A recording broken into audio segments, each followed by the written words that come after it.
Hi, my name is Tammy, And I'm Jen. and they call us Woo. Welcome back, everybody. Today we are talking with Jen a little bit more. We've been having such a good time talking about all the mediumship questions that people may not know to ask, or, I know I've had ones that I've come across. This one today we're talking about, I actually discovered in your book, and I had no idea. So we thought it would be fun to talk a little bit more about the differences between different types of like energies and what they represent. So hmm in the book, you had mentioned something about this idea of, quote unquote ghosts sometimes being like non-intelligent entities that are just like stuck energy. This Yep. this energy that's just repeating the same thing over and over again, versus intelligent entities or beings that you can interact with. And that kind of blew my mind because I was like, wait a minute. So it's not all the same thing. There's No. something different. So we thought it would be fun to talk a little bit more about that. I've Especially because it's getting closer to Halloween and Yes, ooh, it's spooky yeah. season. Yeah. So yeah, I thought that that was kind of fascinating, and now I've heard that from other sources and stuff too. That there is, like, in my mind, I was thinking of, when you go to these places that are supposed to be like really haunted, Mhm. and people are like hearing or feeling this thing doing the same thing over and over and over and over again. People always assume it's a person who is trying to communicate a certain way or Yeah. whatever, but that's not always the case. Can you explain a little bit more about that? Yeah, of course. So there's actually three different things kind of wrapped into that. So there's ghosts, there's energetic imprints, and then there's spirits. And they're all different things, but a lot of the time people all think that they're the same. Right. So ghosts are people who've crossed over a lot of the time in a traumatic way or a sudden way, or they just didn't complete everything that they feel like they needed to complete, or sometimes they are a caretaker of a specific place or a specific house and they just don't want to give that up.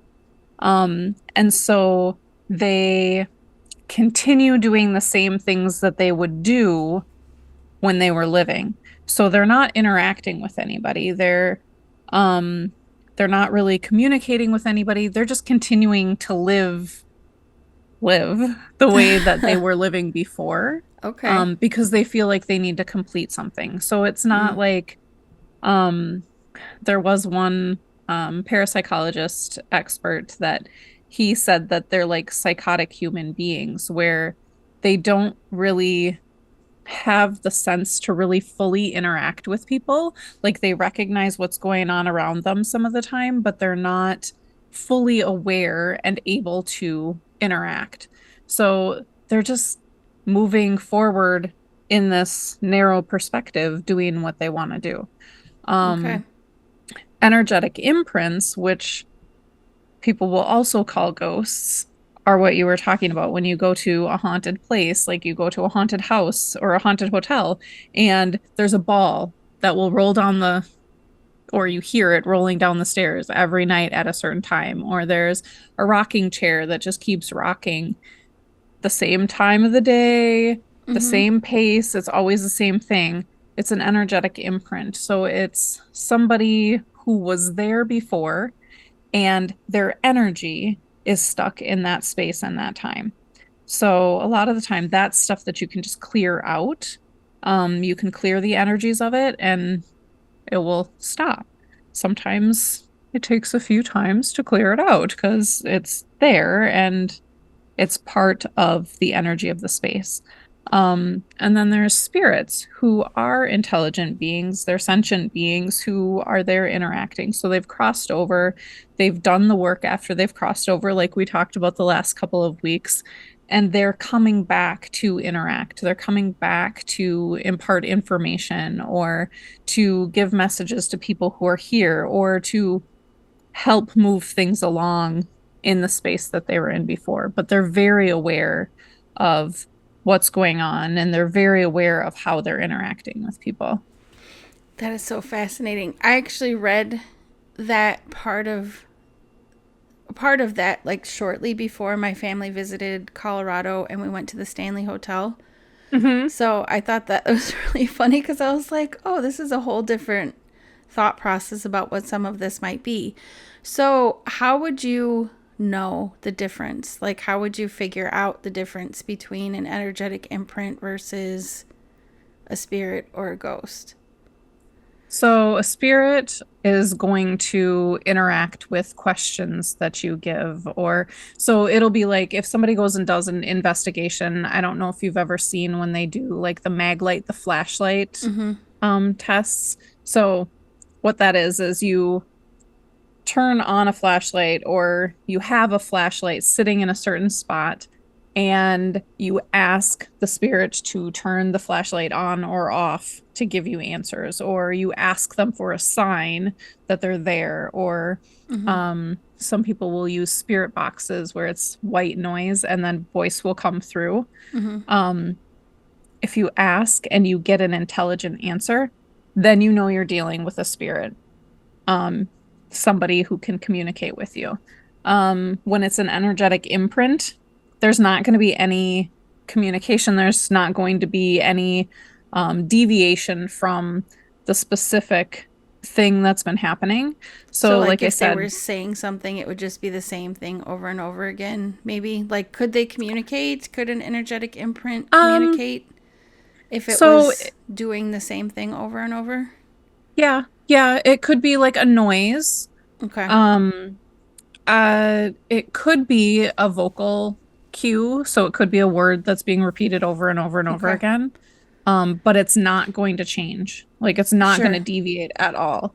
So if you have the sound of a ball going down the steps Mm-hmm. every day at 2 o'clock in the morning, if you have that rocking chair that starts rocking every day at 7 o'clock at night, it's that pattern. It's a similar thing Okay. every single day. Um, It's like a glitch in the with matrix. Yes, kind of. Yeah. Yeah. With ghosts, it's very similar to the energetic imprint. Um, but people will actually um see them doing different things or Mm-hmm. feel them doing different things because they're essentially moving on, continuing on with their life as if they never died. A lot of the time they don't know that they've crossed over. Okay. So, in those cases, because you said they tend not to want to interact as much, they just are doing what they're doing. They could give you an intelligent answer, but they might not answer you at all. They typically won't even acknowledge that there's anything going on because they're so Okay. focused. It's like they don't even know that anything else has changed. So, like your house, if your house had a ghost in it, it could have changed 50 million times, but they're still going to be focused on my house in the 50s that looks like this. There's nobody Okay. else here. They're so focused that they don't notice Okay. really the changes that are going on around them. They might notice that there's somebody there. Um, but typically it's just going to be they're focused on what they're doing and not interacting in any way. Okay. Um, so in those cases, are those the type of beings that could be helped to Mhm. like fully cross over and acknowledge that they have crossed over and release whatever their attachment was to the place where they're staying? Yeah, they certainly could. Um, Sometimes those energies can be a little bit stubborn.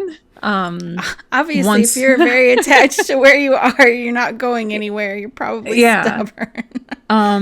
stubborn, or at times it's just there's so much trauma. I've Mm-hmm. seen ghosts that um aren't crossing over partly because they had so much fear about the death and dying process. Sometimes it's they were afraid they were going to go to hell. They had a lot of trauma around that. And so if they did know that they died, they just stayed put and they just didn't want to move. So they can they attach anywhere, not necessarily like the place that they've lived or anything, but could they attach to like a family member or a thing? Like a Yes. Yeah, they could. okay. So like I see it when you go to antique stores or different places where they're selling things Mm, that were previously owned, mm-hmm. um, where there's energies attached to it. It's usually more energies that are attached to things. Um, but it can be ghosts who are attached. Typically, I'll see that ghosts are more attached to places, Okay. places that were really near and dear to their heart, or the place that they passed, especially if it was a traumatic death. It would typically be the place that they passed. Um, yeah, yeah. Interesting. Yeah, I asked because I don't remember if I've said the story on the podcast, but I know I've told you before. It just reminded me a little bit of my grandma when she passed. She held on for a while and she was very afraid of dying. She was a very devout woman who I I know she had never done anything terrible in her life, but just had this fear of having done something wrong and being punished for it. And after she passed, there was a plant that was in. She was living in a nursing home at the time. And there was a plant that was in her little apartment room that I got that came to my house. And I remember having a distinct feeling that my grandma was around when I was around this plant. And even my husband noticed that when I interacted with the plant would react to, like it would perk up or it would droop or whatever, Hmm. especially around things like family holidays and stuff like that that she loved. And I remember having conversations with this plant, you Hmm. know, just like it was my grandma. And when I started telling her that it was okay for her to go, eventually it got to a point that just it wasn't happening anymore and I didn't feel like she was there anymore. And Yep. then as you're explaining this, I'm like, was it something like that? Or was it more like, she just needed to visit again for a while as a spirit? I'm not sure. Yeah. Well, if you were feeling her energy specifically in that space, I would say she definitely could have attached herself to that plant. Okay. And like that was her place. That was her safe place. That was her thing that she wanted to care for. I could see her Um, being attached to something that was with her family because she was so yeah. very attached to her family. Yep. Yep.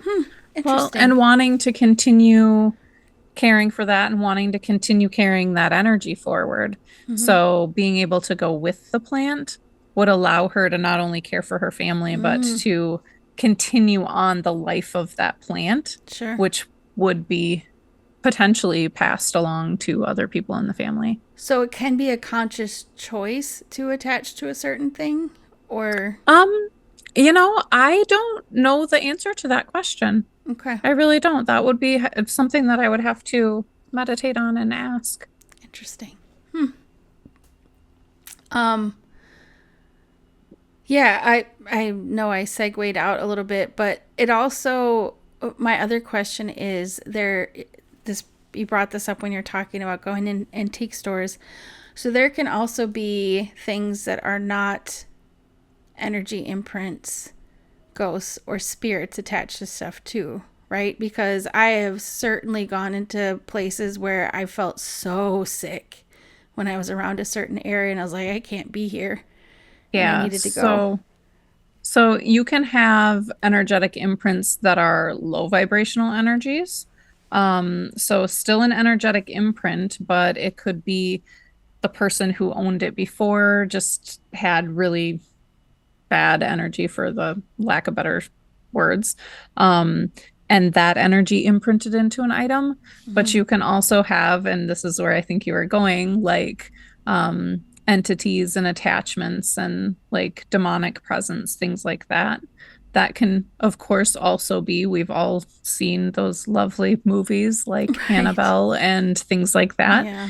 Um, where there are nefarious entities that are attached to those. Well, and you And see that that is, sometimes when people are going into places that are supposed to be haunted, where some of the stories are being like hurt or Yep.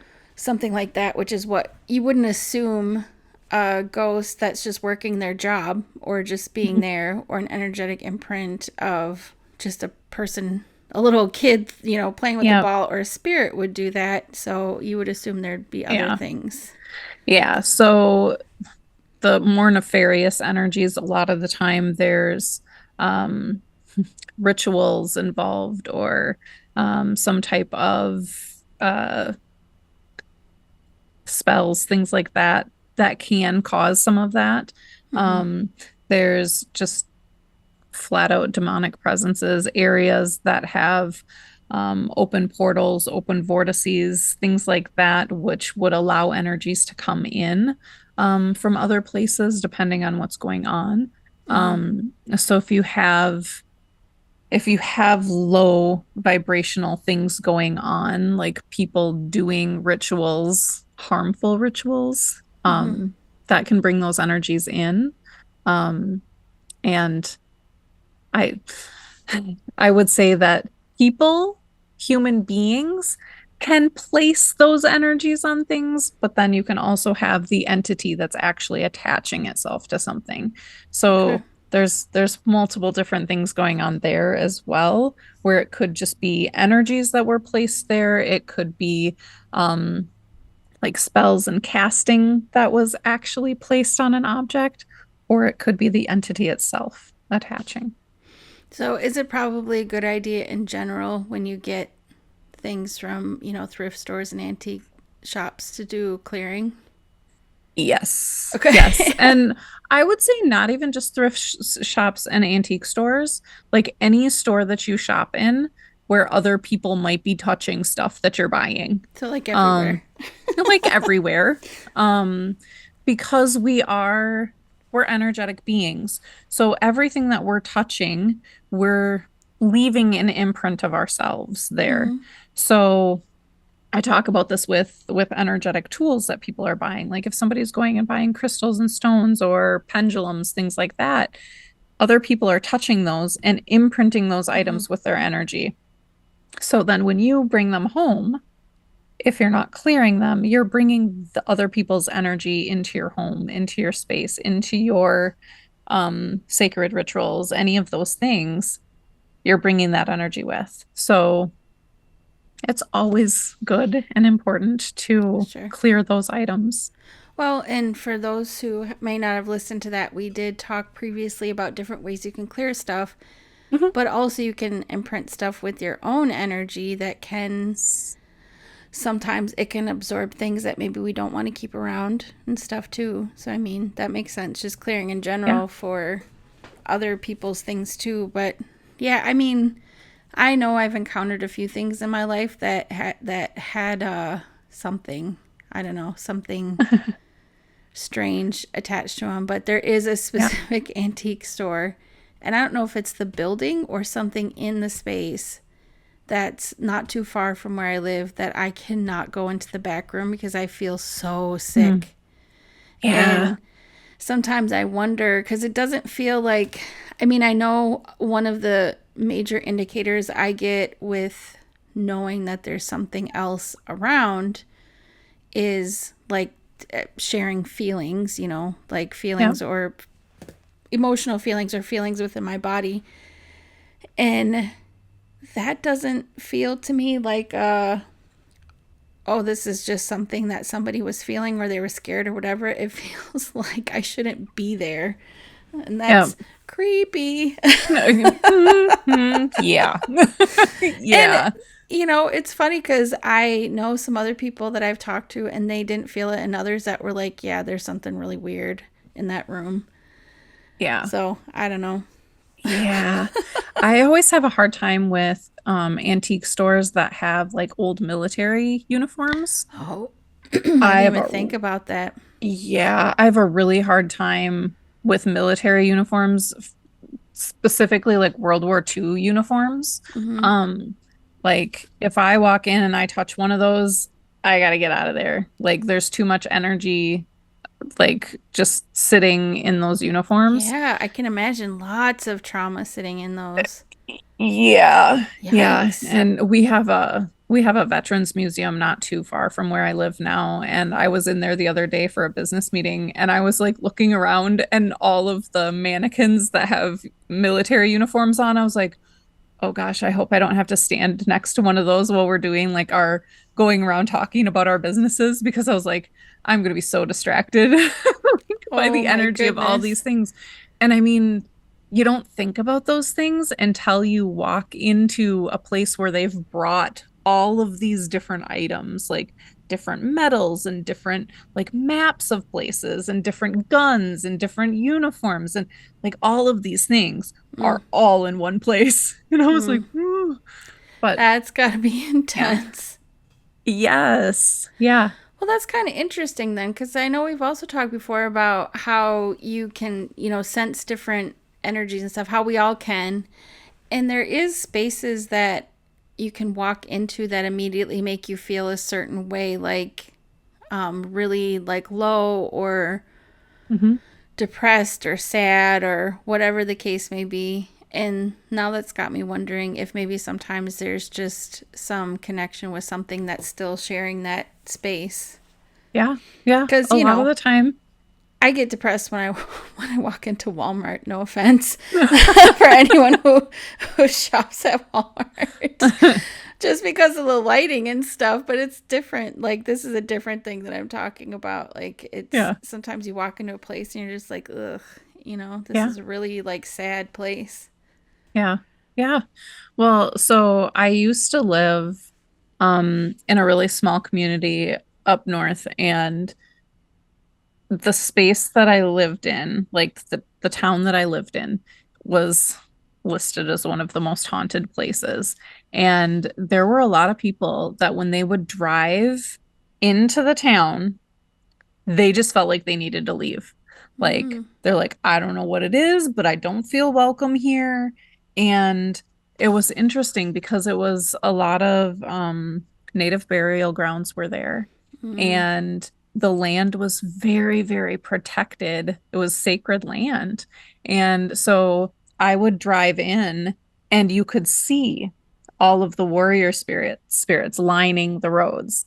Like, wow. and when I would be walking around, because I had like woods on my property, and when I would walk around, like there were definite warrior spirits that would come out. And if you were there to honor the land and you were there to be respectful, they were fine with you. But if you weren't, you could feel the you better back off. Like Wow. you need that energy was there. And so there were a lot of people, because it was one of the most haunted places, a lot of people would drive into this area. And all of the people that were coming there just to be Snoopy and just to like go to the graveyard and go do these things, they would all get really, really freaked out. But if you were there being respectful, it was just like, oh, it's so peaceful here and it's lovely. And it was beautiful, but you could definitely feel the energies of the spirits on the land, like Interesting. interacting with you.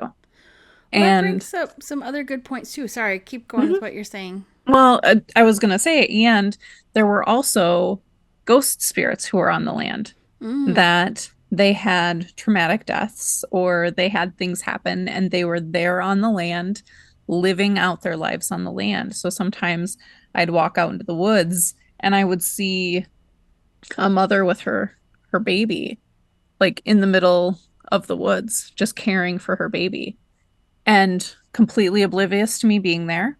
But that was like one of the ghosts that was in that space. wow. Yeah. Yeah. Wow.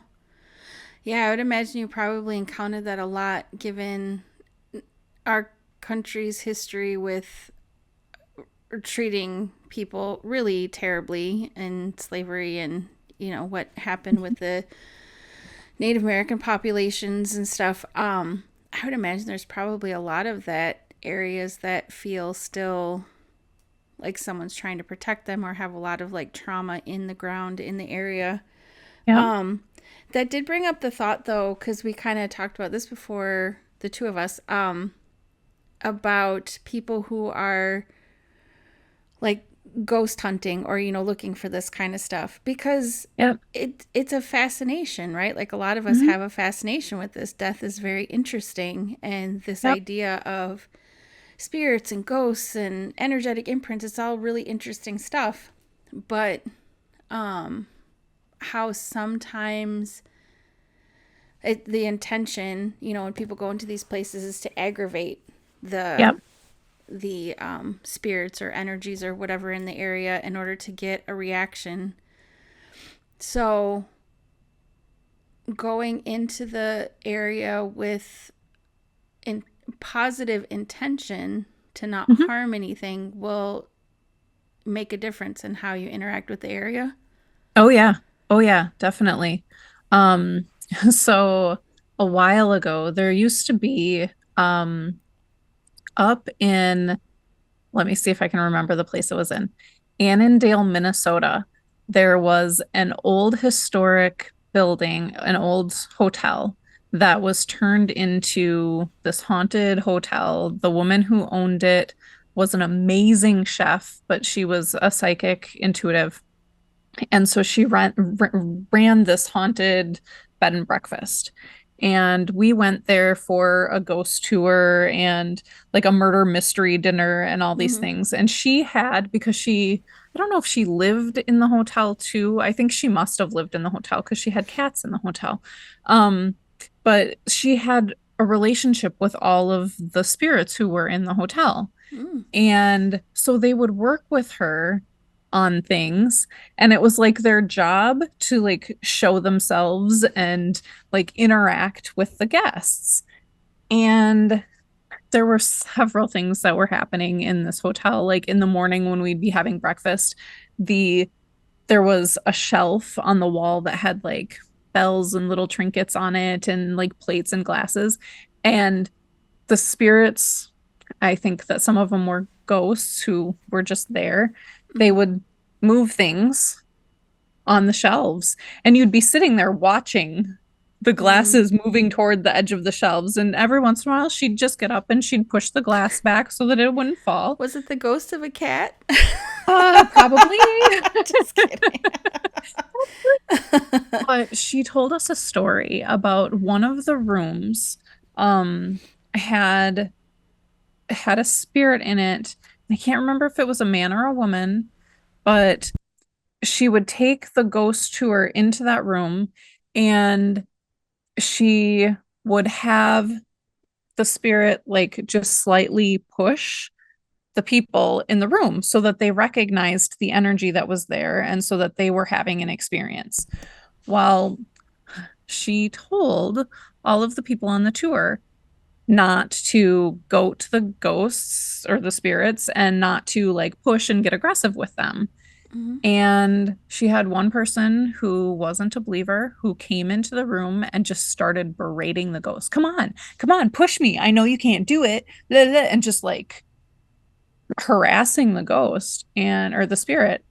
And the person got what they asked for.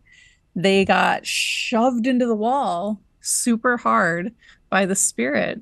Um, Whoa. because they were doing exactly what we see on a lot of those shows. They go in and just Mm-hmm. harass and try to get them to do something like overreactive. Mm-hmm. And she's like, I warn everybody. I tell everybody before we start, don't do that. Just like human beings, their temper will come out. Like, Right. don't do that. Well, it's like what we talked about in one of the previous episodes on mediumship, where we have a tendency to think that we are the only beings that matter and the only Mhm. intelligent beings, and that we can bend everything to our will. We frequently forget that we might be messing with not necessarily just an energetic imprint that's not going to do anything. We might be messing with, people who Yep. are stuck somewhere between both worlds, or spirits, or Yeah. sometimes worse. Yeah. Like, Yeah. I'm You not go trying to and piss off chest a bump. demon. Yeah, yeah. You go and chest bump a demon, you're gonna get what's coming to you. Like, No, don't thank do you. it. You can stay in your lane, please. I'll be over here. Yeah, yeah. I don't like a lot of those shows, like one of my fiance's kiddos sometimes watches ghost hunting shows, and there are days that I have to bite my tongue because I'm like, oh, this person, like they're just gonna go in there and they're gonna yell at the ghost. They're gonna try to get them to like hurt them. Like that's what they do. They ask them to hurt them or push them or shove them or do whatever. Mm-hmm. And then people get more and more scared about the spirit world because it's like Mm-hmm. what they're seeing on TV is that spirits are angry and aggressive and they're going to hurt you, and for the most part that's not true. It does Like, just bring up like the most ridiculous, like beta boy, come at me, bro. yeah. Like Yes. ridiculousness. Come on, why don't you fight me? Uh-huh. That's what it's like sometimes. I just watch those shows and I'm like, are you kidding? Like, seriously, what are you doing right now? Like, and don't you dare show me your scratches after that. You deserved that. I'm sorry, but don't do that. Yep. Just like when I watch my family intentionally annoy the cat, and then I'm like, Yes. sorry, whatever happens next, you deserve. Yes. Spirits are like cats. They do what they want, and they're gonna scratch you if you don't knock it off. It's a really good reminder, though, because, again, we tend to think about what's happening with us here and now. Sometimes we Hmm. don't know the history of places. Yep. But it's good to know that we can navigate some of these places. We can have this curiosity. We can have, Yeah. we can explore places like this. When you told me you went to a place that's haunted, I'm like, man, that must be overwhelming sometimes for you to go At into haunted times. places.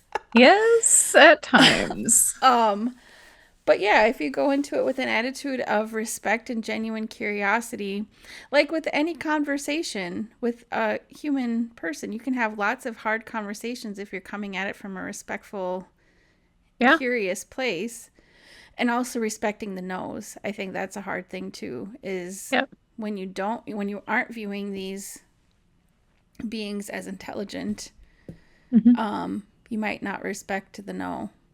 If Yep. they're like, I don't want to talk to you right now, or I'm not interested in Yeah. playing this game with you right now. Yeah. Yeah. Huh, Well, and I interesting. think a lot of people will go into places, and if you're not aware and you don't understand the energetic ramifications of things, so walking into a space that you don't know what energies are there,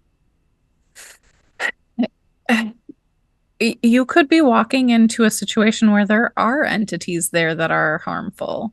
There are entities there that are not there to be super nice to you and interact with you. And Mm-hmm. recognizing when you walk in, if it doesn't feel good, if it doesn't feel right and you feel uncomfortable, you might not want to be there. Yeah. Like, Yeah. going on Fair all of enough. these ghost hunts and these paranormal investigations and stuff in like I've thought about going on the investigations to like the old psych hospitals and Mm-hmm. those places because I think Oh, it would be interesting. But interesting, I but that's know scary. myself. Yes, I know myself. I would be peeing my pants half the time. Well, you One, think because I'd be of the seeing things. trauma. Yeah. Yes. And I don't want to feel that. Like, I'm going to Mm. feel that energy Mm-hmm. the second that I walk in, and I'm going to be like, Mm-hmm. which is just going to ramp up the energy too. Like, fear ramps up the energy. Like, it's it's an intense emotion that adds to the vibration, the frequency of the area. Mm. So spirits can feed off of that. That's a good point. And so you're ramping up that energy. So if you're already in a space where there's a lot of fear, there's a lot of trauma, there's a lot of energetic yuck, and Mm. you walk in and you are terrified, you're amplifying that energy. That makes sense. There was I was telling you about this newish ghost hunting show that I was watching the other day. They Mhm. went to a psych hospital and it was really interesting because one of the things that this hospital had going on is they had a haunted house set up.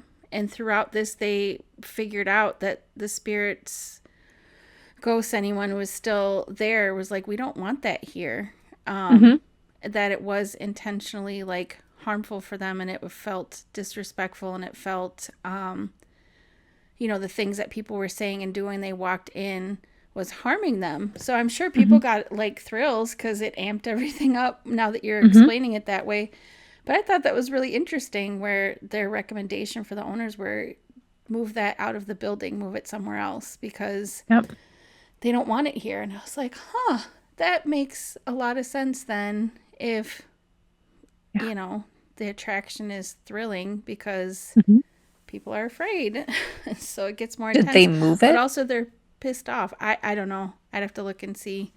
I hope they moved it. They of course said, yeah, I think it was one of the episodes where people were getting some scary things happening, and, Hmm. they wanted to figure out how to address that. Some of the workers and stuff, I think, were being harassed. Yeah. Yeah, there was also a Yeah. clown hotel one that I was like, all right, you're What? doing this. I guess you're doing this. Oh, But that no. one was really interesting too because there was some things in there that were not great things, and then there were some things in there that were. It was like the previous owner of the place that wanted it to be happier because that was the intention behind it, and the current owners loved clowns and stuff, like they loved it, but there was a lot of scary stuff that ended up getting there because it became kind of an attraction for like scary Okay. haunted stuff. And the Yeah. whole point from the previous owner is I want it to be happy again, I don't want it to be scary. And that was Well, like part of the fix was to bring in more like happy things, make it a joyful place again. And I was like, that makes a lot of sense. I'm really surprised I watched that though because I do not like clowns. well, I'm thinking like a clown hotel might be a bit much for me. Like when I was growing up, I had one of my mom's best friend had, I don't know who these people were, but they were somebody that she took me to see on my birthday one year, and he was a clown, and they had like little clowns all over their house. Mm-hmm. He bought me a hula hoop for my birthday that year. But like that one clown was like him being a clown was good with me. But then when you'd walk through the house and there were lots of clowns everywhere, I was a little bit like, this is a bit much for a 8-year-old girl who is unsure of this. I've always thought clowns were creepy. Even, like I get it. People find them happy and joyful, but there's something about having that like garish, like painted on smile and Hmm. stuff that just creeps me the heck out. And then, of course, when I Yeah. got older and there's movies like It and there's actual serial killers that were clowns, I'm like, see? Yes. Yes. This is why I'm Yeah. scared. But I know I'm not Yeah. alone. That's why they're in like every haunted house. I mean, Hmm. I get that like you can bring a lot of joy to people depending on how you do that, but you have to expect some people are going to be afraid. Yeah. Yeah. Well, and there are so many haunted houses now that actually employ psychologists and people who study psychology and the psychology of fears. Mm, And they will study what fears most people have, and they will tailor their haunted house every year towards wow. specific fears to make them more scary. I know there was one in particular um, where I used to live that had it was an old factory, and it had a creepy boiler room in the basement, and they would do a haunted house there every year, and you had to sign all of these waivers because the actors were allowed to touch you, Mm, and like they would do crazy things, and people could watch on video outside. Like everything was taped inside so people could sit outside and watch. um but the that's so fact that it weird. was haunted to begin with, like there was legit haunting stuff that happened there, Mm-hmm. and they had the haunted house there, and they were actually doing things that were psychologically motivated. Like there was one year, I think they would actually grab people and strap them into old school wheelchairs, like strapped in, and they would separate you from everybody, I have which heard is of a place like terrifying. that. I don't know if it's still Yes. functioning anymore. No. Well, if it's the same one, no. I Mm, think they closed 3 years ago or something. could But be. there was one year that they actually had like a drop floor. Like everybody would come into this room and then all of a sudden the floor would drop out from under people and you would end up in a different room separated from everybody, which Yeah, no thanks. Like, I don't mind watching stuff, but I yeah. really don't want to pay someone to like be in a horror movie. Like, I would. Yeah. Well, and can you I mean, imagine usually like in those movies, right? It's when you're like, why would you do something so stupid? And, mhm. but you probably do stupid things when you're that afraid. I'm curious how many people pee their pants and how much Mm. pee is all over the floor because and you're just That's walking through it because you legitimate. have no idea. Like, I mean, yeah. And it's not like someone's going to turn on and be like, I peed my pants. They're just trying to get out of there. that's, yeah. that's legitimate. Yeah. Well, and when I get scared, I either completely how do I even describe this? Like I go into fight mode sometimes. So like hands will come up, fists up, like ready to punch somebody, like if I just get startled. But I've learned to I get my fists are up, but then I will just like tuck my elbows and just walk away with my head down because I'm like, nope, nope, nope, it's fine, it's fine, it's fine. And I'll just keep walking.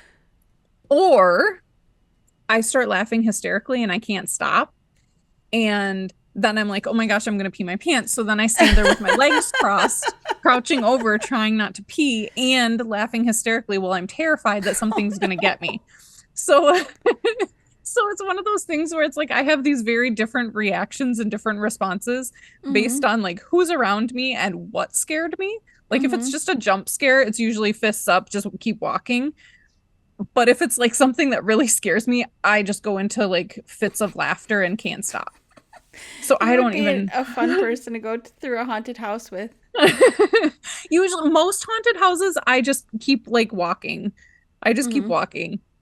And like my fiance is not scared of anything in haunted houses. He just like laughs and jokes with all the people and I'm like, "Stop it. Stop it because like other people are scared and you're just laughing it off." I'm like, "Stop."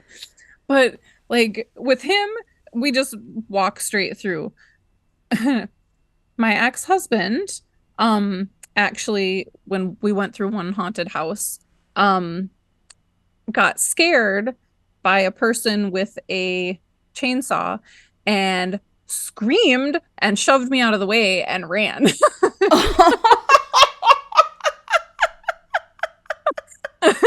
So, every man for themselves. yes.